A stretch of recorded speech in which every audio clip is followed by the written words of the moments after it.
10th class trigonometry, some applications of trigonometry chapter లో exercise 9.1 లో 10th sum. Two poles of equal heights, poles రెండు equal heights, okay, ఆ heights మనకు తెలియదు H అనుకోండి, రెండు ఈక్వల్ కాబట్టి రెండు H, are standing opposite to each other on either side of the road.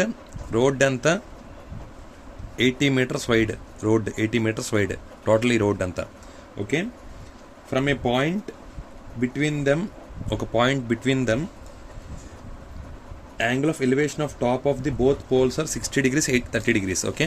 ఈ పాయింట్ నుండి ఒకటి 60 degrees, ఇంకోటేమో 30 degrees, ఓకే.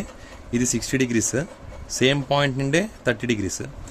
మనకి ఇక్కడ ఈ పాయింట్ ఇది ఏమవుతుంది, ఎక్స్ అవుతుంది, ఇది 80 - x అవుతుంది. ఇది ఎక్స్ అనుకోండి ఫర్ ఎగ్జాంపుల్, ఇది ఏమవుతుంది 80 - x అవుతుంది, ఓకే. సో ఇప్పుడు మనకి ఈ పాయింట్ నుండి ఈ డిస్టెన్స్ ఎంత తెలియాలి, ఈ డిస్టెన్స్ ఎంత తెలియాలి, ఈ టోటల్ దీని హైట్ తెలియాలి. ఇప్పుడు చూడండి, tan 60 ఈక్వల్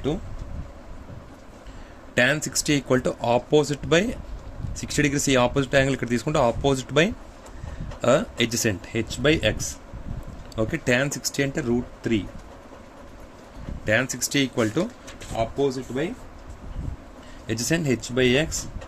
అప్పుడు h ఈక్వల్ టు ఏమవుతుంది, √3 × x అవుతుంది. h ఈక్వల్ టు √3 × x, ఇది ఈక్వేషన్ 1. ఇప్పుడు tan 30 equal to opposite by adjacent, tan 30 degrees equal to opposite ఏంటి h బై ఎడ్జసెంట్ ఏంటి, ఇది తీసుకోండి 80 - x, ఓకే. tan 30 అంటే 1/√3, 1/√3 equal to h/80 - x, okay. Next ఇటు రండి. ఇప్పుడు 80 - x ఈక్వల్ టు h√3 అవుతుంది, okay. 80 - x equal to h√3 అవుతుంది. అప్పుడు h ఈక్వల్ టు 80 - x/√3 అవుతుంది, 80 - x/√3, ఓకే. మనకి h వాల్యూ తెలుసు ఎంత, √3x, ఓకే. ఆ h వాల్యూలో √3x వేయండి, అంటే √3x equal to 80 - x/√3, okay.